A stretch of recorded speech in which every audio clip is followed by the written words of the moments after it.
And I mean, it was literally like I put the VHS tape in a FedEx envelope and sent it to Sundance. I was living in LA at the time, but like it was not. We had no in.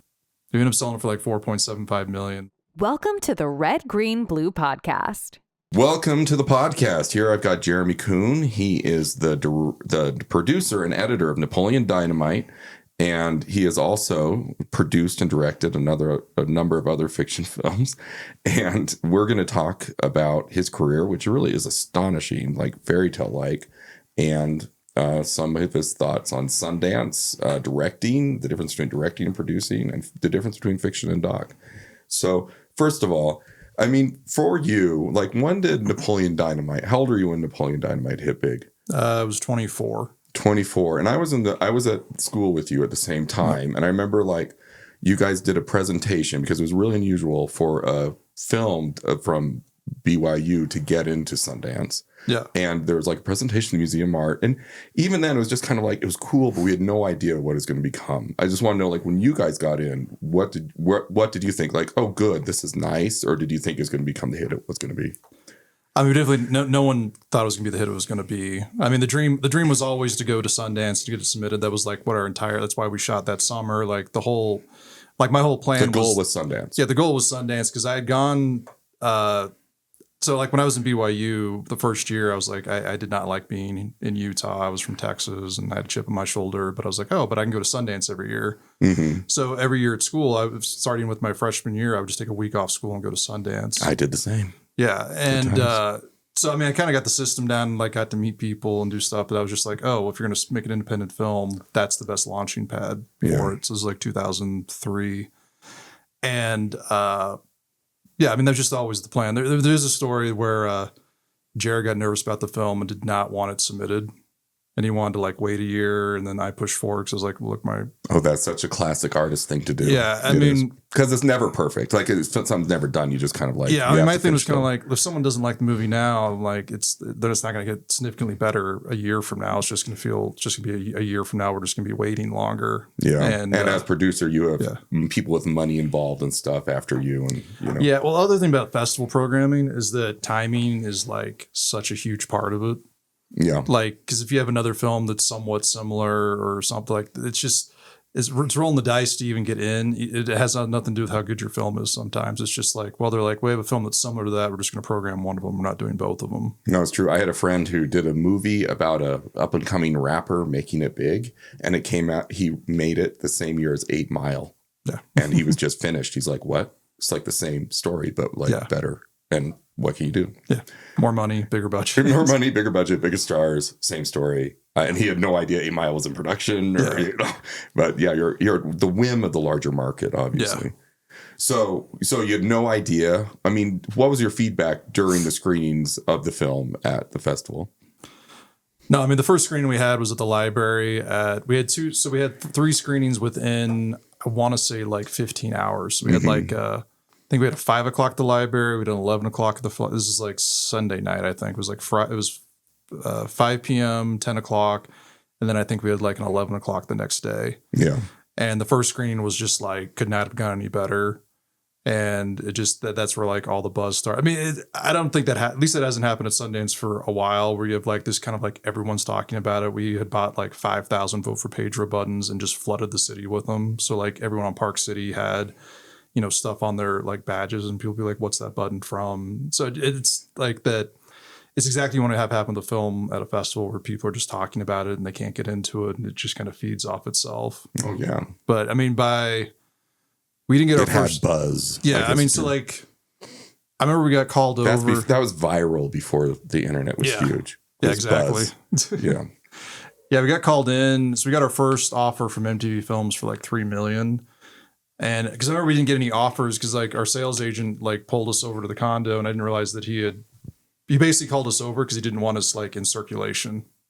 Because I think because distributors I think were looking for us or trying to find an in, and he just wanted us kind of like. Well, he wanted to keep you for himself, but I mean, it seems like it's in your interest to be in circulation. Yeah, but the idea is to like not have access or like they don't have information to us, so it's okay. I mean, it's a game. There's a whole gamemanship to like selling a movie. Yeah, like anything like a house or anything else. But Yeah, the first offer was like $3 million from MTV, and that's the moment where I was like, oh, that's like the most I thought we could possibly sell it for, and that's going to be our starting point. That's amazing. Yeah. Yeah, and it's from MTV, who's like a good partner. And and MTV was huge back in the day. Just FYI, if you're a younger viewer, Yeah, MTV Films was a big deal. Yeah. And then we always wanted to sell to Fox Searchlights. That was always kind of the best fit. And Fox Searchlight at the time was just like, there was no one better than them as far as an independent movie. This is 2004.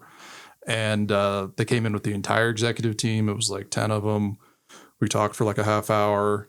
And then Jared Jerush and I went up to a bedroom. And then the lawyer and our sales agent went to the other room. They ran back and forth. And like the deal was done in like 10 minutes. Amazing. Yeah. It was kind of like, they ended up selling it for like $4.75 million. But they, I just remember they got the point where it's like, look, well, the other thing they said when we met with us is like, we have to leave. I think they had to go see the Motorcycle Diaries or some. I think that was the movie they had to go see. They're like, we're going to leave with or without the film at like 5:30. Yeah. Because we have this other screening. So like, either we're going to get it or we're not. And we just basically forced to make sure that it closed. Okay. So, I mean, it worked out. I mean, the other one was like Warner Independent was the next in line. I remember we told them like, here's what the number is. And they're like, oh, that's crazy. You're not selling it for that. And then it closed. And it turns out to be like Napoleon Dynamite has been one of the highest grossing films ever to go through Sundance, isn't it? I've seen it in like top 10 lists. I mean, like Blair Witch, I think is by far the number one. Yeah. Then we're probably the highest. Little Miss Sunshine. And then like you guys are kind of in that range. It depends on which way. If you want to play Sundance in general, it's probably like the bottom of the 10. If you want to take dramatic competition films, I think we're probably in the top 5. Okay. Like I think like Precious might be the only one that's bigger than us. Interesting. But I mean, because the other thing too, like they've had like Little Miss Sunshine was like probably one of the best screenings I've ever seen at a movie premiere at Sundance. Mm-hmm. But I mean, that's a $8 million movie that has like Steve Carell and all these kind of stars. It's more kind of mainstream. Yeah. I mean, like ours was like so far out of, because like we made it completely out of the system. We're all from like Utah. Like we were not on anyone's radar at all. And there's no major celebrity in the movie, and you made it for a few $100,000. Yeah, I made it for like $400,000. And I mean, it was literally like I put the VHS tape in a FedEx envelope and sent it to Sundance. I was living in LA at the time, but like it was not, we had no in. No in. It's like, not like, it wasn't like, oh, I know the programming staff over there. They're going to make sure like it was literally like a cold submission. We didn't work any angles, nothing. Amazing. So you had the 3 screens, you had the debate, and then it sold. And then what was like the next step? I mean, like, what was your like relationship like with the distributor from that point on? Were they just like, see ya? We'll talk to you we were later. involved in. I mean, you were involved in the marketing distribution. Yeah, we were involved in the marketing stuff. I mean, like they were very. I mean, at the time, I was just kind of like, well, this trailer sucks. I don't like this trailer. I don't like the "I Want Candy" song on it. But I'm like, whatever. They're like, at some point as a filmmaker, like. The last person who should like make a trailer for a movie is the filmmaker of that movie. Yeah. So I'm just kind of like, whatever, just go with it. But I mean, they were great. I mean, Searchlight's main strength at that time was marketing and finding that market. Mm-hmm. So like they partnered with MTV and just like, I mean, the other thing, like the film was not, it wasn't like it got released and was like a huge hit from the get-go. Like they had to sit with it for like 3 or 4 weeks until it kind of caught fire. Cause like, I think we opened in 6 screens and did like 120,000, which is okay, but it doesn't, the writing was not like this film's going to gross $45 million. That was not like they were very, I mean, they played in theaters for like almost a year, which even then was not normal. Yeah. Well, that was amazing. Today it would open on 6 screens and put on Hulu. Be put on streaming. That's what happened. No, it was. I mean, I remember because the other thing is like I was the editor and the producer, so like I basically delivered the whole film myself. So like I remember going to like the Fox lot. When I lived in LA, I actually only lived like, I don't know, 5 minutes from the Fox lot. Oh, what fun! But I had all the like the raw camera negatives like from the film parts of the film we did, because this is back when you shot on film and the camera negative they actually go and cut the actual film and like assemble it. So all the stuff we didn't use in the film, I had like 40 boxes of just film negative that Fox wanted. And I remember going over to like go drop it off and them being surprised. They're like, oh, like they just thought it was like a courier. And I'm like, no, I'm the producer. I just, like, they're like, oh, we've never had that happen before. Like you were like how old? 25 at that time? 26? I was like 24, 25. And I just remember like, I got to get all this stuff out of my apartment because I don't know what to do with it. Yeah. And you're a producer of like one of the hottest movies of the summer rather than just like a PA. Yeah. I remember going through all that because like getting it all, like delivering a film, especially to like someone like Fox, it was just a huge undertaking. Yeah. Well, it is way easier now that everything's digital. Back then you'd do like an inner negative and an inner positive and talk to deluxe, and that's like $30,000 to have that stuff done, and like all that's gone. Yeah. But I remember I had just finished it up. For me, from my perspective, like I had started like, I don't know, it was probably like March of 2023 to like March of 2024 where we delivered it, and I was just like exhausted because like I had no, it was just like. And this is your editor. Like, were you still doing edits and stuff at that point? Yeah, like well, fine tuning it a bit, or no, the film is exactly what it was. Was it this festival, the screen? Yeah, I mean, what they had us do is they asked us to shoot a title sequence, which Aaron Rule, the guy that plays Kip, designed, that we shot in our Mun Powell's basement, our DP up in Salt It's Lake. such a great one. It's one of the best titles in cinema history, actually. Yeah. So, I mean, that was something that got added on because initially the film just opened up at Napoleon. It was fade up and it was Napoleon outside his house. Yeah. And then, yeah, we did that. And we didn't know what song we're going to use. So I was trying to try different songs. And finally found that White Stripes song. Mm-hmm. But like the White Stripes had never licensed a song to a movie ever.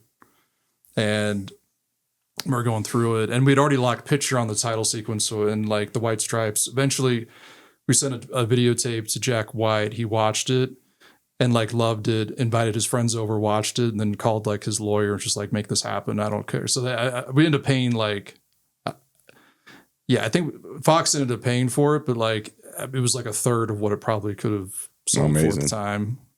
And his thing was just like, you can't touch like you basically can't edit the song at all. Okay. So that's why like the timing's a little off where especially at the very end, we're just like, we're just going to go with it. No one's going to care. It's a perfect song. Yeah. And yeah, I remember we finished that and I got called in. Our executive at Fox called me in and they're just like, because the film had opened.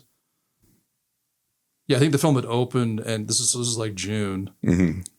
They're like, we want to have like a bonus scene to put at the end. We'd like to have like Kip and Kip and LaFonda get married and have this bonus scene at the end of the credits. And Yeah. in my mind, I was like, I'm done. I'm tired. Like, I don't want, last thing I want to go do is like, and they're like, we had this done in like it was like 3.5 weeks. Yeah. To basically like have a script written, go out to Idaho, shoot this, have it edited, go through all post-production, and then have it on the tail end of like film prints. Yeah. Which was like, digitally it'd be way easier now, but like back then, like basically like 2 weeks of that is just like post. Yeah. Like getting things done. So, I mean, I submitted a budget for like $200,000 thinking like, they're not going to say yes to this because and like they ended up saying fine, yes to it. And then, well, that's like a 1-day commercial in LA, you know? I was dumb. I should have asked for like $500,000. I mean, yeah. And then paid yourself a $20,000 day rate. Yeah. But it was like a 2-day shoot. Like we went out to Idaho. We did like it was a 2-day shoot. We had to go back because Tina, who plays Deb, wasn't available, so we had to go back and shoot all her stuff like a different day. She was another kind of student actor, wasn't she? Or was she like no? She was a kid actor. She was in like Andre. She was the little girl with the tattoo on her back in Waterworld. Oh wow. Yeah. So I mean, she was experienced. She had taken a break from acting, I think, to go to high school, and this is like her first project. Okay. Like basically kind of getting back into acting. Oh, great.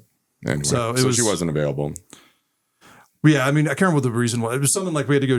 Like, if you look at all of her shots, she's a reason. She's taking photos off by herself, so she could be like segregated, like by herself, so we could shoot all of her stuff. Is this like the scene they added? It's like with the horse. And yeah, this is the wedding scene at the end. Yeah. Oh yeah, with LaFonda. Yeah, I mean that's the one where it was a marketing reason they wanted us to do it, and I mean, a lot of people really like it, but for us, it was just like. Wanted to break, I think, at that point, but the studio really wanted it. Yeah. No, I mean, I think that's the ironic thing about any art production. By the time you finish it, you are so done with it, but it's the beginning for the rest of the world. Yeah. And if you happens what you want, you have to keep talking about it. And you're just kind of like, no, I'm so sick of this project. I wasn't sick. I was just tired. Tired. Yeah, it was more just like, here's what it is. It's kind of like if you ran a marathon and you're like, oh, there's a finish line. And you're like, you get there, you're exhausted. And someone's like, hey, you need to go sprint another 3 miles. Like, well, I thought this was the finish line. Yeah. That it was more mental than it was anything else. If someone had told me early on, like, hey, we're going to want to do this, like, I would have mentally prepared for it. Yeah. When also was your first feature film. I mean, something that with any art project, and this actually any project in general, when you finish 90% of it, you think, well, I'm 90% done. But really, like, getting the details right is like another 50% of the work. I mean, it's like there's been stuff you didn't anticipate. So when you feel you're 90% done, you're probably really 50% done. Yeah, the way I look at it is just to get that 10%, it just takes more time and effort. So it does, it's kind of like at a certain point, I'm not a perfectionist. Well, I mean, I'm not even a perfectionist, but yeah, sometimes I'm just kind of like, 85% is good.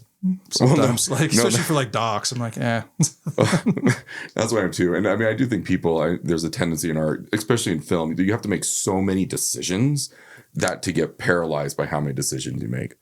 And so you can get stuck, but it's like, but still, I don't know. It's just that last, like doing a rough edit and then just getting the edits like right.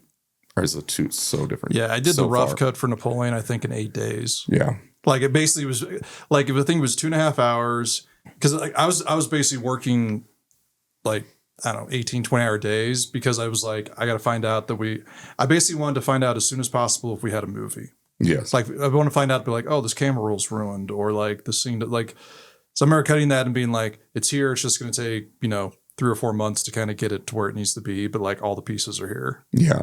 Yeah. One thing, I mean, so you were involved deeply during the shoot, right? Yeah. As a low budget film would. So how was it difficult for you to emotionally separate as an editor, as a person who was there the whole time?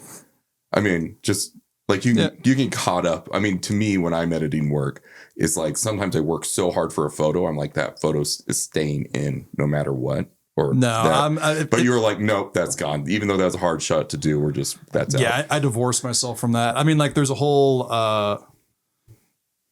kickball scene that I pushed to cut out, which it's not that the scene's bad. Like we spent a whole day shooting this kickball scene. It's a deleted scene.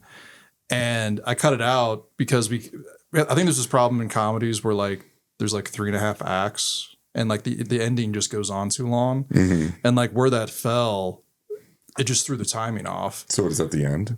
I was like between like acts 2 and 3. It was like the end of act 2 or something. Like it was like it was towards the back like 20-25 minutes. Hmm. And it wasn't working. I remember because Jared would come over out to LA and then edit with me. And Jared, the director of Napoleon. Yeah, Jared has. And then I remember like I cut it out. I was just like, so when I edit, I have a tendency to cut out too much. And then you try to see how far you can get it, and then you try to bring it back a little bit more. So I'm actually, because my motto is always like everything can be shorter, and I'm also very adamant that the film should not be longer than 90 minutes. I was like, anything over 90 minutes, because I think the actual film itself without credits is like 82 minutes. Yeah, which is pretty short. No, that's short, but again, I think the best motto about editing is when in doubt, leave it out. Yeah, it's just Yeah. And even like, especially like if you're coming back to it like the third time, you're like, this shot is just boring. Like I'm really bored during this, then just cut it out if it's not absolutely necessary. My thing is like, if it didn't move the story along or it wasn't really funny, it was gone. Yeah. There you go. It was just like, if it didn't make me laugh, like it's out. It's out. Yeah. Well, then that's good. Boy, I think like, so what do you feel? I mean, being a producer and editor in it, like, how do you feel those roles interacted?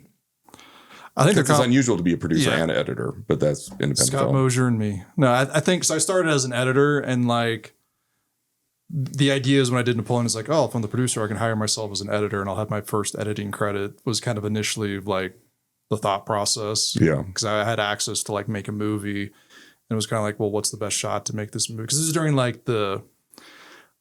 here in Provo, it was the like Singles War to come out and like all these, there are all these local movies and they're being getting theatrical releases, making, a few $100,000 to $1 million. It was which is a lot of money. I mean, there's a lot of money for independent film. Yeah. Yeah. I remember because like the thing that Jared and I bonded over is like, we want to make a movie that appeals to that audience, but isn't inherently, segmented out as an LDS film. Yeah. That has like a larger potential. Yeah. Yeah. So, I mean, that's the one thing we didn't like we started doing that, and that's how we came about with Napoleon, was that we'd done the short Peluca that had responded really well. And then he had this idea of like taking that character, and I was like, all right, let's run with it. My idea with Jared was like, when we got out of, like, when we were in school, I was just like, he was the person I'm like, I'm willing to bet on him making something cool. Yeah. That's good. Because it was more I bet on him than it was like the idea. Because if you pitch Napoleon, it's not like, unless you see like John Heater playing or something. It's so different. It's difficult. You can't describe it. Yeah, I mean, like we could have pitched that movie all day long and would have been laughed out of. Like no one would have paid any attention to it. Yeah, I mean, I like, to me, one of the strengths of the movie is really the characters. Yeah. And I mean, I don't know Jared that well. I was in a couple classes with him. I don't want to like overstate this, but like one thing he's always, and I went to at parties with me around, he's always doing impressions. Yeah. And he's always doing voices, and it's in a way, like in retrospect, it's like character development, and you can see that in all of his films. That his characters are always like rock solid, unique, interesting people. He's also the only director I'm aware of that can do impersonations to an actor of how he wants it to sound, and they're not annoyed by it. Yeah, like he's basically saying like, say it like this, and like he did that with. I mean, I assume he still does it today, but like he did that a ton on set. Yeah, and he's really funny. Honestly, he would be a great actor. Yeah, I mean, I don't know. Like, in fact, I even saw Jack Black when he had an interview. He was being interviewed about Nacho Libre, and he said, "I'm always telling Jared that he should act because he's just a really good actor." No, and totally. There must be some reason he doesn't want to. Like he values his privacy or something. But to me, like Woody Allen isn't a very good actor, quite frankly, but he gave himself a lot of creative freedom by being in his movies because it could always be a star in it that he wrote. Me, you know? So, and I'm not, Woody Allen would agree. What did he say? I heard him say in an interview that he feels like there's like 3 or 4 actors who could act his role better than him always, but you know, he can't get them. So, yeah. Oh, back to your question about like, so I think producer and editor are kind of complementary in a way. Like because there's not a huge overlap. Like directing and editing, I feel there's like a lot of overlap. But like to me, like producing is kind of like, it's the director's vision. My job as a producer is to support that vision as much as the budget will allow. And then editing is kind of like my creative outlet. So like they're 2 different hats where like producing is somewhat creative, but it's also like, I mean, a lot of it's just like logistics and helping it out. Because I remember like, yeah, I mean, the one thing I was wrong about, I remember like talking to Jared like before we shot, and then he'd always wanted Aaron Rule to play Kip. Mm-hmm. And I knew Aaron as this kind of like super cool, artsy guy in film school. And I was like, I don't see how he's going to play this like nerd role. I just like, it just seems, and he was like Jared's best friend. So I was already kind of like, I was like, oh, did he kind of angle in to get on this? So I was just like, whatever, I'll go with it. He was just like, he's like, Aaron has to play it. He's the perfect role. I was like, all right, fine. I just wanted to voice my concern and we'll roll with it because it's a creative choice. Yeah, I mean, Aaron shows up on set like the first day and he has like real braces on that he got put on and he's in like the outfit. Commitment to the part. Yeah, I remember sitting there and I'm like, the first scene, because I think that was the first scene we shot for the film was like the LaFonda footsie, or was one of the first scenes we shot was like LaFonda and Kip in the park, like playing footsie under the table. Oh, really? With like the milkshakes. Mm-hmm. And yeah, I remember after like 10 minutes, I went up to Jared. I was like, okay, I was wrong. He's perfect. Like he does an amazing job. And I think especially like the beginning of Napoleon, like the Rex Kwon Do scene. And I mean, he just really sells a lot of it. You know? Yeah, no, he's great. It's, I just didn't, it's just one of the things where like, I just didn't see it at the time. And I was glad Jared did. No, that's great. Yeah. No, honestly, it's amazing that that at one school you were able to get so many talented people. I mean, we were very lucky. Very lucky. Yeah. So, what did you feel is the difference between directing and producing? Because you've directed films, you produced. Yeah, I mean, this last one I directed, edited, and produced, so it all just kind of blurs together. I mean, for me, it's kind of like. I mean, technically, directing's like all creative. You maybe don't care about logistics, and producers kind of like, all logistics, and you care less about creative. It's more about budget and stuff. Yeah. Ideally, you get a team together where like you can. The thing that Jared's been good about, where like all the directors I've worked with, no one's ever been outrageous where it's like, I want this, and they're like, well, we can't afford that. Like they have some sense of reality of like what we can afford or what makes sense. And it's not just their vision over everything else. Okay. Like they understand, just constraints you have of like a lower budget. Yeah. So, I mean, so ideally you kind of overlap on that where like you're on the same page, but the idea is you're a team and kind of like, you're just trying to find a way to make the film as best you can to fit the vision that, you got, everyone wants to make it. No one sets out to make a bad movie. I mean, there's plenty of bad movies that have been made that probably took more effort than like lots of good movies. Definitely. Yeah. And there's nothing, I mean, it's like, I assume it's like raising kids where like the kids that are probably the most, troubled ones take the most time and effort to, work with. And some like great kids that grow up might seem effortless trying to raise them. It's just sometimes you get lucky and you don't really know. Lucky, yeah. Well, I mean, I think a good example of that is I think like a lot of these Star Wars series that are coming out, each episode seems to have the budget of the original Star Wars movie.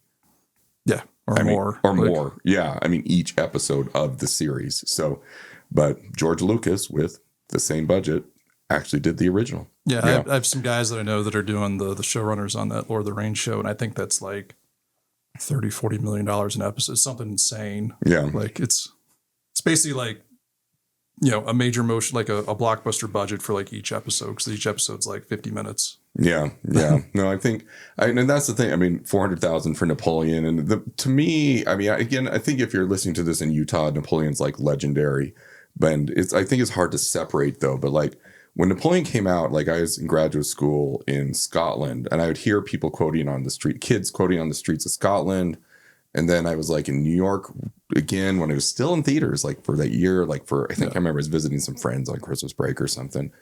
And again, like I talked to people, it was showing in independent theater. I'd ask the ticket guy, so he's like, "Oh, that's an amazing movie." I mean, that back then, and things could have longevity, they could have a long life, and have global reach. And Napoleon did it. $400,000, 10 students. I don't know. That does not happen like ever, like anytime. So it's like astonishing accomplishment.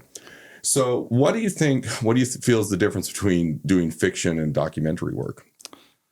So I did my first documentary I did like four fiction films. And then when I did this Raiders about these kids that did a shot-for-shot remake of Raiders Lost Ark, I just kind of fell into that because I was like, well, no one else why hasn't someone made a documentary on this? This will be super fun. Yeah.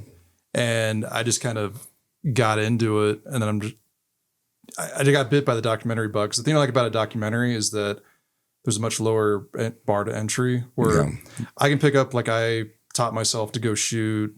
I'm not the best shooter, but I can go and document things. Because that's the thing about documentary is that it's more just getting the footage, and as long as it's in focus and the sound's good, it's passable versus like a narrative film, fiction film that's, not as forgiving. Well, more than that, you're burning tens of $1,000s a day. Yeah, but and that adds a certain stress no matter what. The thing I don't like about narrative is that you have to have like no one person can make a narrative film. It's just impossible. Like, and you have to have a team of like, camera equipment. You have to have actors. You have to have a whole. I mean, even if you had a crew of like 10 people, it would be hard to make a film. It depends on what the film is, but it's just a lot bigger undertaking, and you have to have so much work done to even get to that point. Yeah. So like raising money, everything's very front loaded. Like a doc, I could just take a camera and go shoot something and just kind of investigate it, see what happens, see what the storyline plays out, see if I like it. And if I don't like it, I can abandon it. If I do like it, we just keep going with it. So and that's the thing I like about it the most is, I mean, there's another thing too when you're making a fiction film that maybe. So it's a big management job. I mean, just raw, like you have a lot of management to do as a producer, particularly. Yeah, but just even from like a narrative from a fiction film, if you're making it, you have to be in love with that project from day one and really want it, because at some point you're going to be like, this is so much work and I don't even know if this is going to work, and I have to finish it, because if I don't finish it, like. It's just not an option. I have to the money is like up in the air. I mean, just you have to get to the finish line. Yeah, an unfinished film is worth nothing. Yeah, like you can't do anything with it. Yeah, sometimes there's even contracts on finishing stuff. Yeah, like I think you'd see that happening with the current Snow White. Like they're releasing it in March. They spent a lot of money. They've done a lot of reshoots, but I think they're just kind of like, well, we have to release this, so we're releasing it. But yeah. I mean, Anyway. like the Disturbance in the Force, the last documentary I did on the Star Wars Holiday Special, that started out as just like a fun side project. I like paid for it. We did some interviews with some older people that were going to pass away that had worked on it. Yeah. And like I came out of retirement to edit that because I didn't have any money to hire an editor. Well, there you go. It was also like during COVID, and I well, let's just see if That'll be fun too. I was like, let's knock the rust off this and see if I can still do it. So you opened up Movie Maker. No kidding. Yeah. Software had improved a lot by that point. Yeah, no, we're all I'm all in on Adobe Premiere. Yeah, it's magical if you remember the old software. Yeah, it's I mean, I cut Napoleon on Final Cut 3, which at the time was like revolutionary. Yeah, and it crashes all the time, and you have to re-edit constantly. Are you still using Final Cut? No. But back in the day, I didn't have any problem with it. I loved it. Really, it didn't crash on you? I didn't have any. I mean, I had like no issues. It was like almost the system we had set up. Maybe my computer was underpowered or something. That could have been it. Yeah, like my whole system. Because I edited I edited Napoleon in my living room. Yeah, and I bought the whole system off the shelf. I think we were probably in for like $8,000. Really? Which, so yeah, you definitely had a better computer than me. Yeah, but like back then though, like I remember like an Avid was like $200,000. Yeah, so that was a bargain, relatively. Yeah, for like $8,000 or $10,000, I'm like this. Like if we went to go rent a space, I can edit this in my apartment and have access to it 24 hours a day. Yeah, which was awesome because like I would just feel inspired. I roll out of bed and go edit. It was great. Oh yeah, no, and the thing that's when you're editing a feature is when you're especially like you get used to editing shorts or maybe commercials because that's workflow. When you edit a feature, I mean, you go back and you think about it, and it's like it becomes part of your life. It's like almost like writing a book. Yeah, you dream about it. That's dream about it. Kind of like I edited a documentary all by myself. It took me a month and a half, and I just like white knuckled it, and I could see the veins on my arms because I was so much out of the sun. I was like, oh my goodness, because I was just in my basement editing literally every waking minute. Yeah, no, it's fun. I mean, it was different. Like now that feels like commonplace to like, just use like a laptop now to cut the last one. So I mean, technology has made things so much easier and better. Yeah. But editing, it's a different process. And to me, when you're editing, you have to confront all your mistakes. Like you're like, oh wow, we totally messed up that shot, or even fiction wise. Like in documentary, like I had a really great shot, and one of the person's faces was behind a post. I was like, shoot. I always feel like if you're doing comedy, you can embrace mistakes because you always get these like happy accidents that are like, Like I remember we had a cutaway to this kind of like overweight kid in the audience in the auditorium, and I was like, that kid's funny. So I'm just gonna every time I need to cut away to something, I'm just gonna cut away to him. Yeah. I remember, but like when I was editing, I would watch the movie before I started editing. So I'd watch like a 2-hour cut, then I'd edit, and then I'd watch what had happened. I remember doing that like almost every day for like 3 or 4 months. Yeah. So I mean, a lot of it's just sitting there watching it and just trying to catch. Because if you watch something enough, eventually you go blind. So you have to kind of take a break and then go back to it. No, it's true. And even like, I don't know, like it's hard to find people with fresh eyes, but just like, hey, what do you think of this scene? Yeah. Well, I love test screen. I mean, test screenings are like tell you so much. Like I screen everything that I've worked on for so many people because you don't have to take everything everyone says, and sometimes they're wrong. But if like 80% of people are saying like, hey, I didn't get this, or like this is awkward, or I don't like this, you should at least look into it. Yeah. Well, also a test screening. I mean, I find or a festival screening, it's like even like I did. If you just like even get some friends and family together, people who haven't seen the movie before, and you sit down in a room, it's like magic because you're like, whoa, that edit made them laugh. And you feel like you had control like through the film of that laugh. And especially with like Napoleon, I mean, that must be incredible. Like sitting at Sundance and watching an audience laugh if you're doing a comedy, because like there's a massive physical response to like hundreds of people. Yeah, we didn't know it was going to work until because we finished the film, I think like 8 days before the premiere. So we did a test screening. I want to say in like October in LA. Did not go great.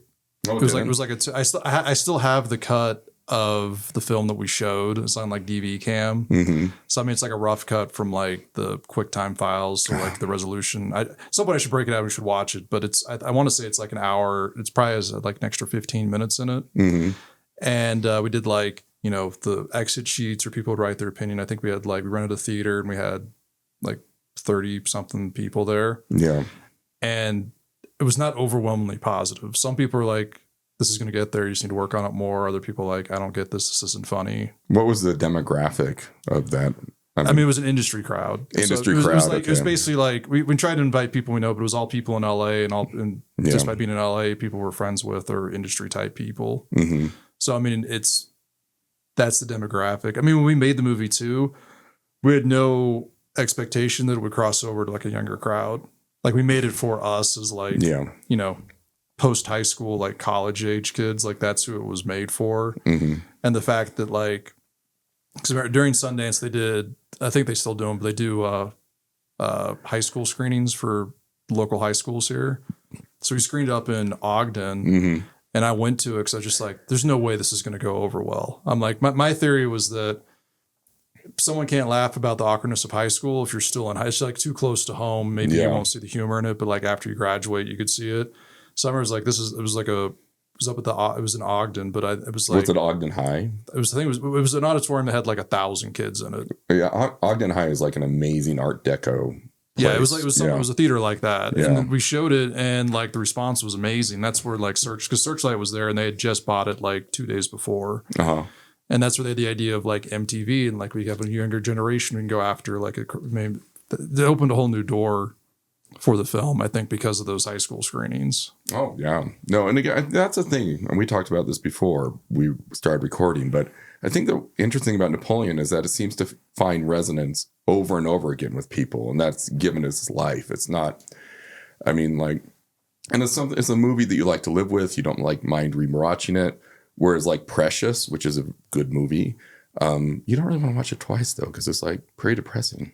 Yeah, well, the other thing I hear from Napoleon all the time is that it's one of the few movies that a lot of people from a lot of different backgrounds and age groups and demographics could watch together as a family, and everyone enjoys it. Yeah, there's not a lot of that. Like there's four quadrant movies, like you talk about Pirates of the Caribbean or what all these movies that make their big budgets, but they don't have a lot of resonance, like you're saying with it.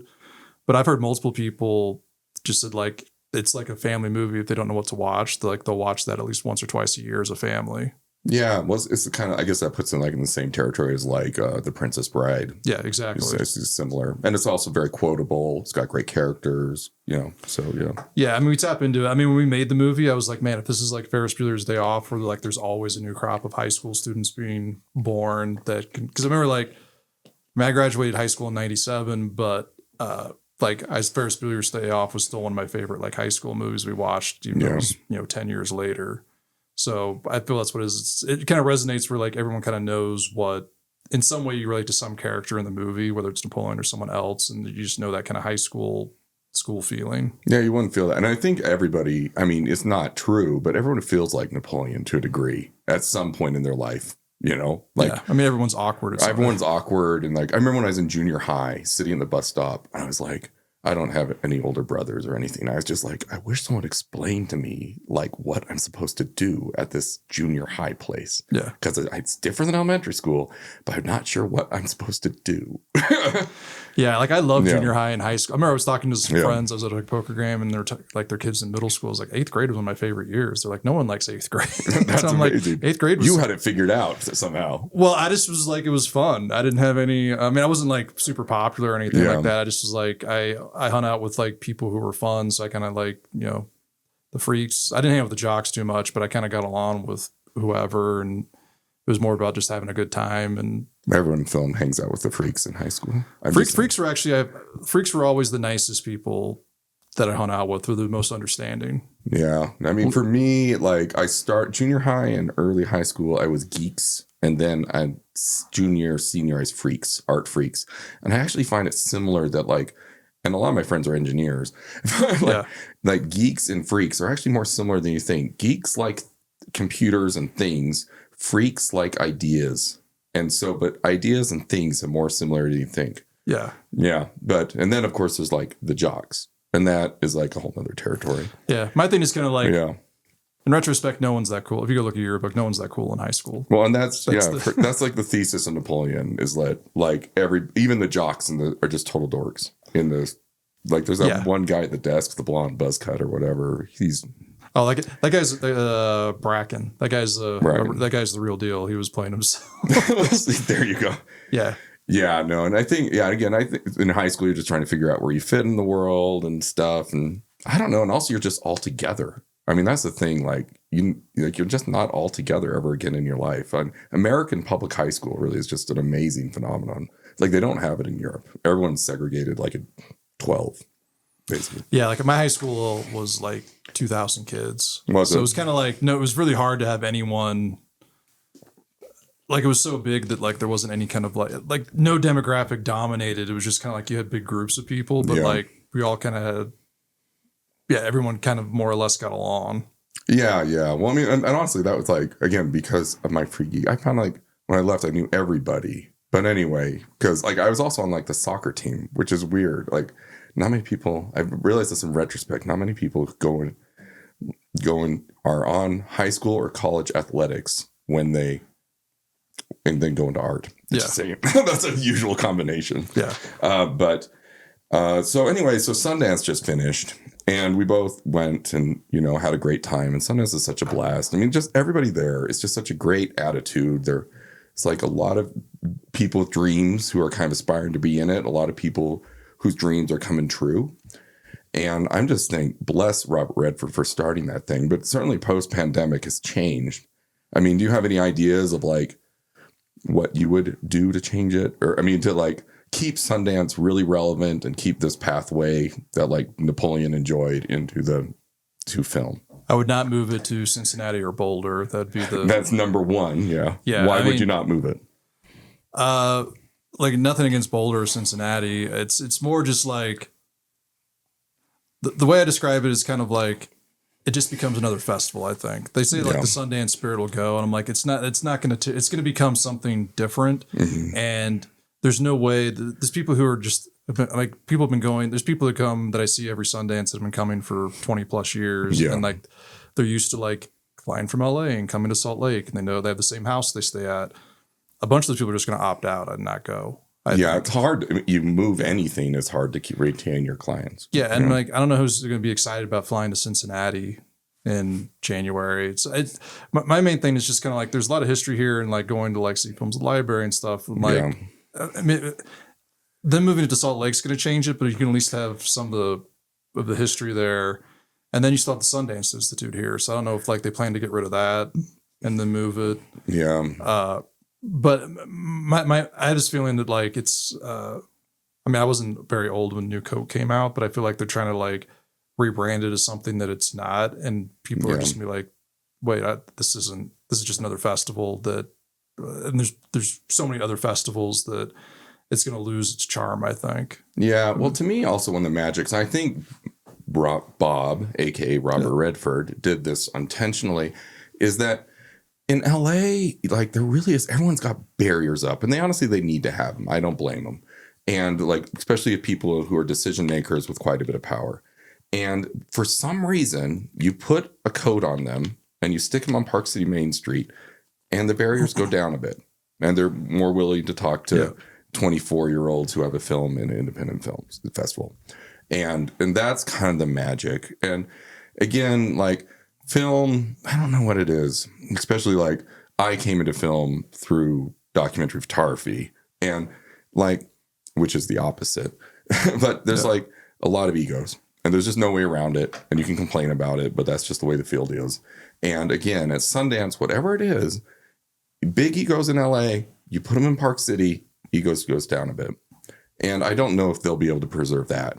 And really that is piggybacking it. In fact, I worked for the Sundance Institute for a bit, and I wrote a letter to Robert Redford, and I said, and I sent him one of my books, and I was like, the interesting thing about the Institute is I feel like everybody's nicer because if Robert Redford's not being a jerk, they can't be a jerk.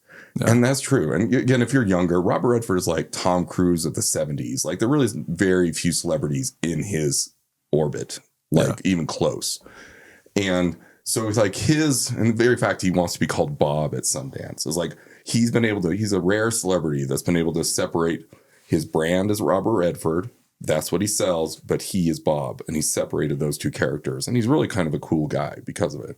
And anyway, so that attitude transfers, and I think they will lose that if they go anyplace else, quite frankly.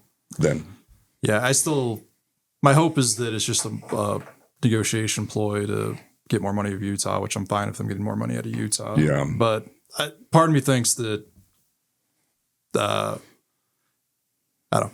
I feel there's some people who are just like not as ingrained in the Sundance and the history of it that just kind of view this as like going to come in and shake things up. Yeah. And the problems they have are going to be the same problems they have long term in another city. It's just that you have to start from scratch. And I think Sundance is something like $25-30 million to put on every year. Oh, yeah. So like, I mean, some of it's not their fault in the sense that like when they canceled the 2021 festival, they basically had to eat that. And I feel they've been behind the 8 ball since then because they just had no revenue that year. Yeah. So they're not completely online. And also skiing in general has got more popular because of the Epic Pass, which is competes. So like skiing is up 30% in Utah over the past 5 years. And so being in a ski town is more competitive than it used to be.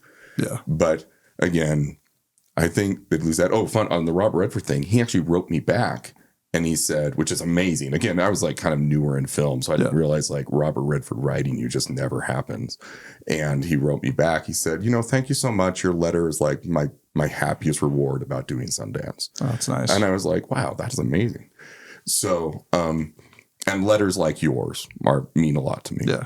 So, to me, another thing that do Sundance a lot of good is if they kind of got like a celebrity component back in. Robert Redford, he's retired and, I'm sure he wants to spend more time with kids and stuff, and who can blame him? He's done a lot of good work. And like if they got like Ben Affleck or Matt Damon, people who have been helped by the independent film system, and they could be that bridge between independent filmmaker and Hollywood mainstream. And whatever it is, I mean, this is a thing. Maybe Robert Redford's not totally, because of his, not totally, doesn't know how big of a contribution he actually was to the festival as a person. Is like if he comes out and talks as a front page photo.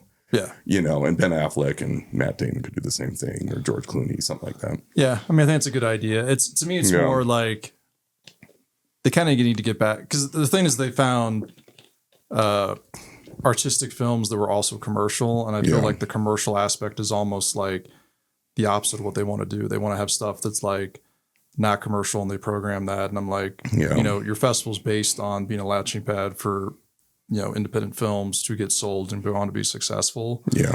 And like this year there was like, like 3 films sold.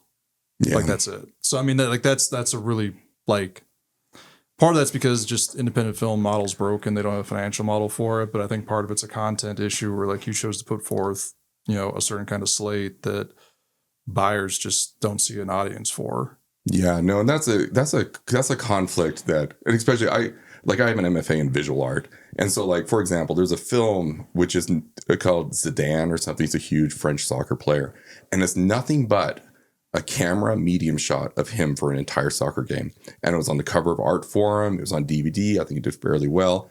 But like film can get into a very, obscure realm. And I love that movie. That movie's fantastic. And other filmmakers all like it. Yeah. But you gotta get to the audience. And I think Sundance strength has been mixing, like you said, commercial and art. So like, to me, like, and this is not a ridicule, but like, it's not a lot of the movies haven't been independent films. They've been where Hollywood gets its art on.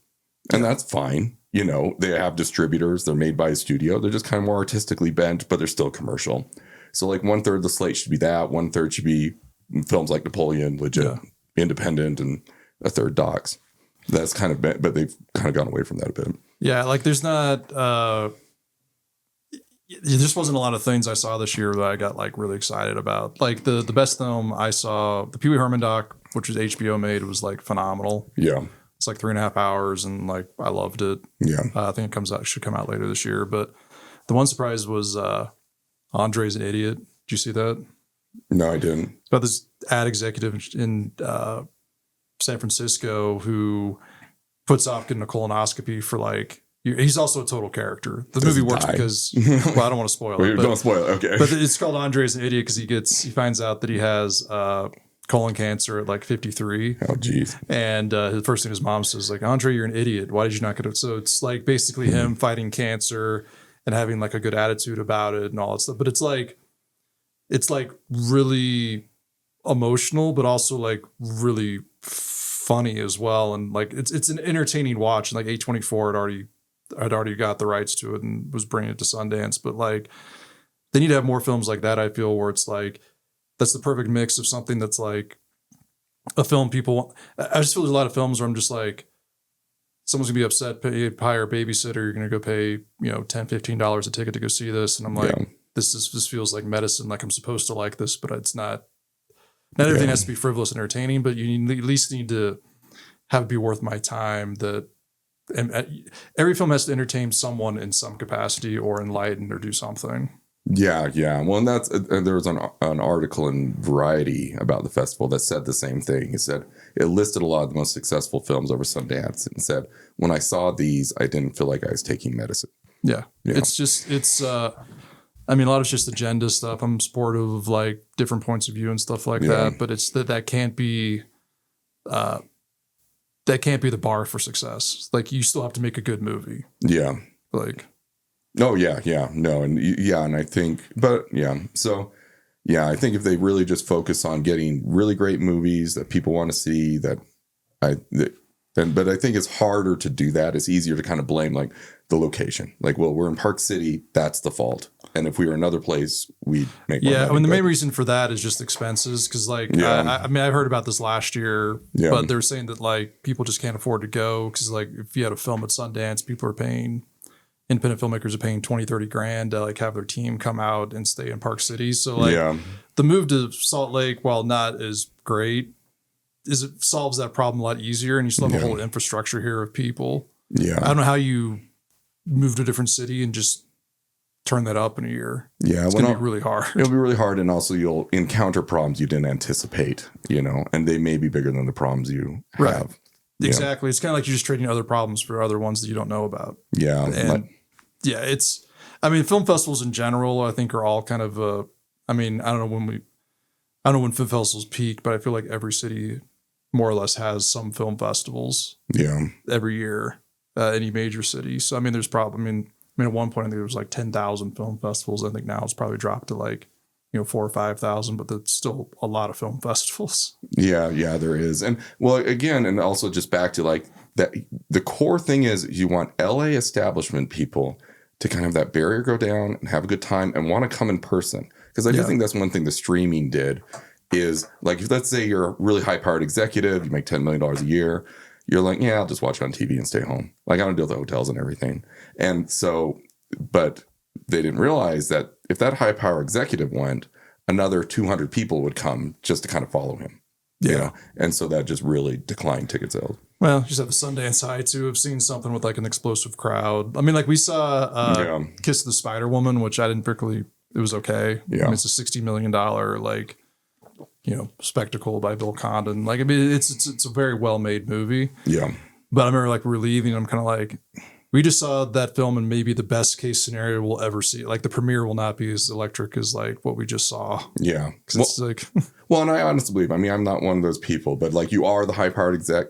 Like you may like on surface be like, yeah, I don't want to bother with it. But once you get here, you have a good time and you're glad you came. Yeah. Because you get that, you get excited. And again, it's like, just as a counter, like I went to the Cannes Film Festival once and I went to like tons of movies or all in this big thing. And there's like a red carpet that's like a mob scene. And it was like the Cannes Festival is so the opposite of Sundance in every single way. Yeah. But like we're near Sundance, you can literally talk to anybody on the street and they love film as much as you. And it's just fantastic. It's like heaven. Just enjoy it. My favorite's Telluride Film Festival is my favorite festival. Oh, is it? Like I'm going, this is like, I think this next year will be like my 6th time to go. And like, that's the one where it's just like, if it's in like Labor Day weekend, it's in Telluride, California, which is like a pain for most people to get here, but it's only like a, 6-hour drive from Salt Lake. Yeah. And weather's always great. Because it's in the summer. Yeah, so it's different in the sense where it's like, it's where all the Oscar films kind of launch out of. Yeah. So like in one weekend, like you'll see half the films that are get nominated for Oscars. And it's just very like low key. Everyone kind of like waits in line. Like they don't announce it until the day before the festival starts. Yeah. And then you just have like a festival pass and everyone has to wait in line to get in. So there's not any like Sundance is going to become, I don't know. I still feel that on some level there's still kind of like an us and them thing. Like you definitely can intermix with people, but there's definitely kind of the Hollywood. Well, no, those barriers will always exist. I'm just saying they go down a bit. You know, I don't know. Until you're right, you can see like Clint Eastwood like walking down the street. Oh, really? And just like a normal person. Like there's stuff like that. I've had that at Sundance a lot. It still happens. It's yeah. I mean, I've had plenty. When I was younger, I used to go to all these panel discussions, and like I remember like Curtis Hanson was on one. He's since passed, but I've always put it. So the kid in front of me that was going to talk to him, he's probably like 22. Or 23, and he's like, how can someone like me work with you? And Curtis Hanson's like, you can't. You can't. You can't. Like, you said that to him? No. Curtis Hanson said that to the to the kid. That's hilarious. I mean, it's totally like demoralizing to him, but I was just like, well, it's gutsy of the kid to ask. It's like, how does someone like me work with you? You don't, or maybe it was you don't. It was something like that. That's funny. That's so opposite. Like one time when I was working at Sundance, I had one-on-one breakfast with Sally Field. And it's the whole time I was just like, oh, how are you doing? How was your day? I didn't let on that she was famous because I didn't want to go there. Yeah. And I just had breakfast with Sally Field. But in retrospect, I think she was a little annoyed that I didn't acknowledge that she was famous. Oh, really? Yeah. And you got, again, Sally Field, what is she? She's like Julia Roberts of the 70s. Like she's huge. Yeah. And yeah, she would keep being like, yeah, you'll see pictures of me around. I'm like, oh, that's nice. So do you have a good day yesterday? You know? But yeah. And there was another guy. He was like the lead. He was the bad brother in The Godfather. Like the one they kill, Sonny? Yeah. Yeah. Anyway, like I had an extended conversation with him about his son who was into photography.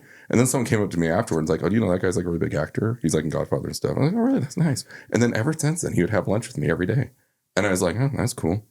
And I was like, anyway, but I think that's partially it, is like when you're that person, everybody's always asking you for something. So the problem is with that kid is he went in and just led with I want you to do something for me. And really it'd just be better to get to know them first before you have an ask. I do feel the Sundance Q&As have gotten worse because of the audience. Oh, really? I don't know what's going on, but like the questions are like really awkward and like. Are they more like celebrity, more like Comic-Con-y kind of questions? Because it used to be like, I mean, I feel like, again, maybe they were like really like deep, like good film questions. Right. You know? I just feel like if there's a big star there, I kind of noticed that like, the moderator doesn't open it up to questions in the audience. Like when Jennifer Lopez was there, they're kind of like, oh, we're just going to have the person moderated and not open it up to questions. Oh, really? Like it's because it'll be like, Jennifer Lopez, how do you keep your skin so fresh? Kind of like those. I mean, questions. The question I always thought someone was going to ask me like, it's like, I noticed Ben Affleck's on the movie. Like, is that awkward? Like I see someone asking some question like a celebrity personal life. Because like, it's like a question has nothing to do with the movie. Like it's very, I just noticed the last like 3 or 4 years where it seems to have gotten, or maybe I've just gotten older and like have a higher bar for what I find to be an intelligent question. I don't know. Yeah. Well, it could be Jennifer Lopez said, hey, I don't want to take audience questions from the audience. It could be that. I mean, it's more the, I mean, I enjoy, given the films I make, I enjoy awkward moments because I find them funny. So like, I mean, one of the funnest, I was Our Idiot Brother that had Paul Rudd in it. This is from like 10, 15 years ago. Someone in the audience at Eccles, so it's 1,200 people, basically asked their question was like, you support animals? We're doing a PSA for animal cruelty or something. Will you be in it this weekend? And like he had to pause for a second. He's like, wait, are you asking me to be in your video? Like now? Yeah, this is at the Q&A. This is like the second question. That's funny. My favorite festival Q&A is it was an executive from Disney, and someone in the audience stood up and they got the microphone and said, after he'd given a lot of talking, he said, just so you know, I feel like everything you said is complete garbage, and I think you're an idiot, and I just really hate everything you've done. That was it. No question. Just that statement. I can appreciate that. I mean, there's some... I'm trying to think of... I've been in some hostile ones. There's somewhere... I mean, to me, that's the fun of like Sundance is like you're showing a movie for the first time, and like sometimes it doesn't go well. Oh, yeah. Well, people even come like... Well, I didn't go to this, but one of my employees did. He went to a documentary about the Napoleon girl photograph, which is famous Vietnam girl photograph. Stringer, and somebody who knew the photographer who has credit for that photo just challenged the whole premise of the documentary during the Q&A and like yelled at the director. Yeah. Because they'll come, they're like, yeah, I'm going to come, I'm going to get them. I'm sure that was a fascinating Q&A. Like that's, even though it's like uncomfortable, like it would be interesting. It would be. In a way, the most mundane festival question is, how did you get funding? Whenever that question comes up, I'm like, whatever. They got funding. And honestly, they're not always honest with the answer. They're like, a series of producers were invested, AKA my parents. Yeah. Paid for it. I mean, I hate to get in the question where someone's just like, how much money did you spend on this?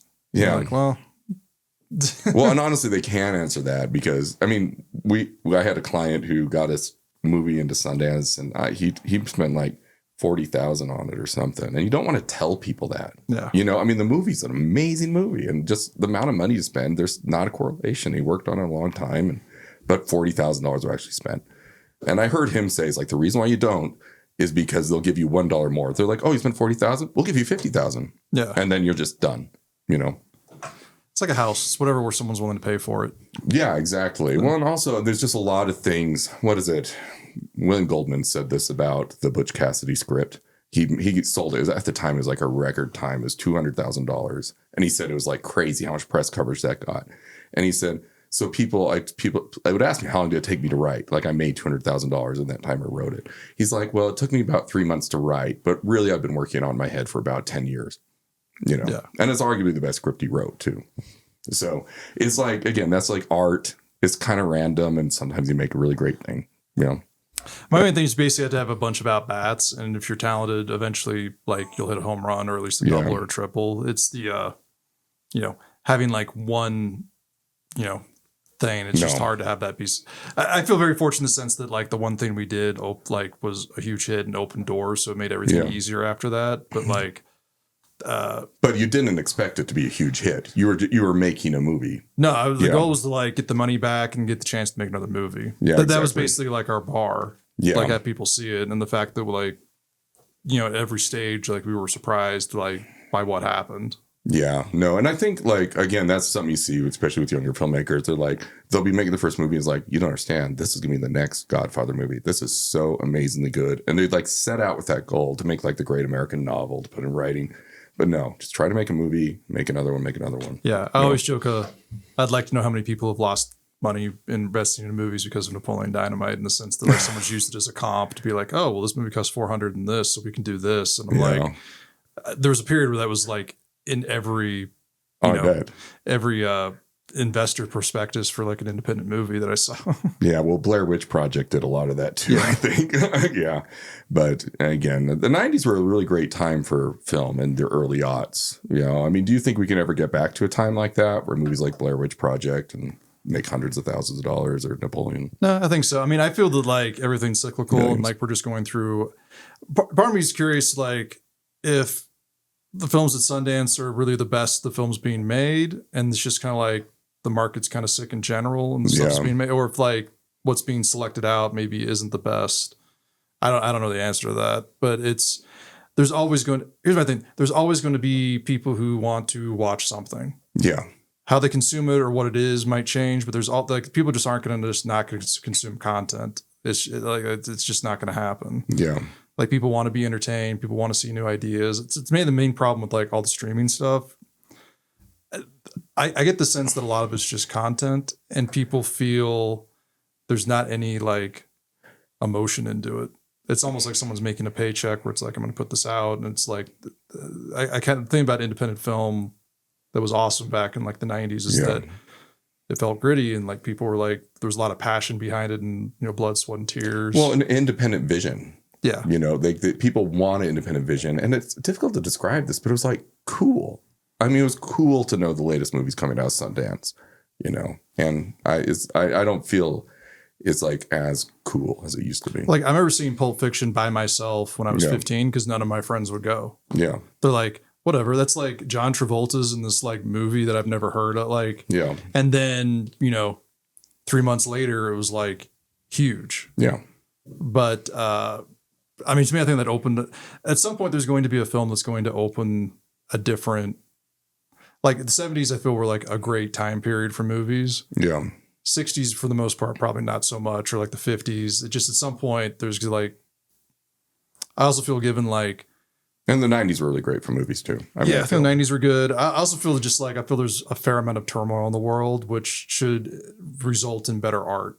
Yeah. To me, one of the things with that really the saving grace of all art is that at some level it's built on novelty. And so, I mean, and that's hard because it's not predictable. People would love to make nothing but fill in the blank sequel 25, but audiences want something new, and you can't give them the same thing over and over again. Yeah, I read some article where they're saying that like people who saying like, you know, Gen Z or whatever the youngest generation is aren't interested in independent film, but if they did a survey where like there's like 30 or 40 million of them that are, but they're just not being served stuff they want to see. Yeah, like they're open to it, but they just want to see something that appeals to them. Yeah, well, I think again, like they need their Ferris Bueller, and you know, like I think also just again, this is killing the goose to get the golden egg. Like the great Bob.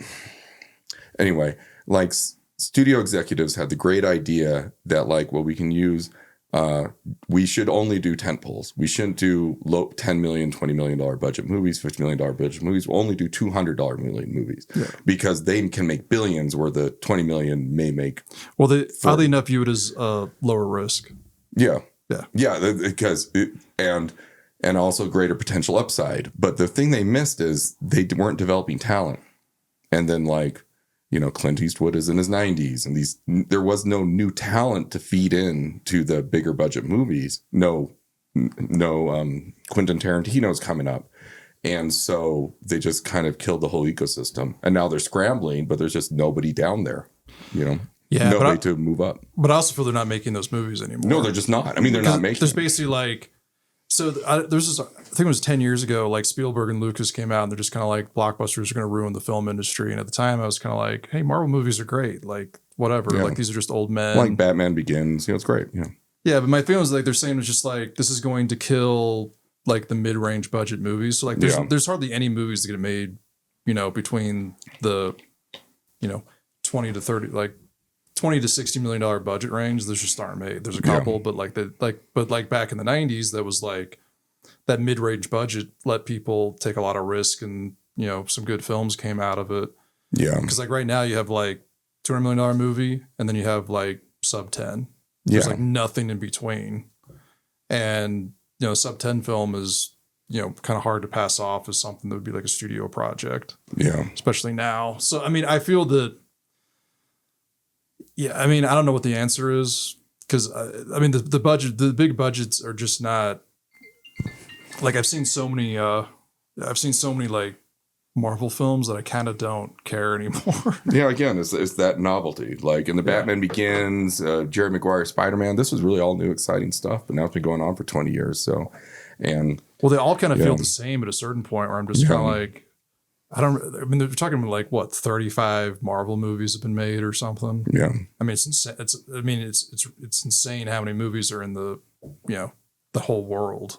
Yeah, and again, and they live longer too because people go back anyway.